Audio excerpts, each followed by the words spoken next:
Sırtlar demimiz yaqtırıp yeydigan nevromiya, yani kalgıç ögürsünü ayıldım qılgılı buludu. Ayıldı qılganda nayet quvvetlik buludu, hem nayet yiyişlik, qilish usulü nayet addi bulup, bir qetim kösünü ügünələysiz, hem ügünüş başlayıp ketdik. Aval tayyor qıldıgan materiallar kalның payxan sunki, sunkpiyaz, sansaq, quralıq materiallardan kava için xoja ve bacavını süratli miqdar tayyor qılıb, qazonga suv qo'yib, kalның payxan sunki ve muvafiq miqdorda kal go'shtini silib, tuvoq yeb qaynatamiz. Qaynagandan keyin paydo bo'lgan ko'piklarni bir qator suzib etgandan keyin zanjivil, sunkpiyaz ve tayyor qilib olgan xushpurak materiallarni silib, tuvoqni yepib yarim soat atrofida davomli dumlaymiz.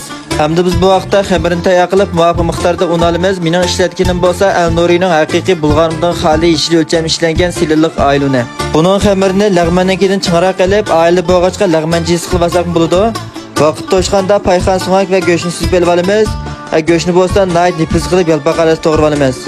Arqadan qazondagi dori-darmonlarni pagiz to'liq suzib etgandan keyin tuz ta'min tashlab yoqtirib qolsak, az miqdorda vejing va jijing solamiz. Yoqtirmasak solmasak bo'ladi. Chashdak tortgan oshni qozonga solib, cho'kini ravrs yaxshi bergandan keyin oshni tanglab taqsillarga kelib, ustiga bayat tayyor qilib olgan sho'rpa ve go'shtlardan bir necha parcha ustiga kelib, shavsong va yumg'oq sutlarni solamiz. Ochiq ish yoqtiradigan do'stlar bir qush ayildi qilib olgan yog'larni solib, aralashtirib iste'mol qilishni boshlasak bo'ldi. Ahir bu faqat oiladagi eng oddiy qilish usuli. Do'stlarni yoqtirib ko'rishni umid qilaman. Xulosa shuni yurakdan birini besib gullan yo'llab qo'ysang rahmat.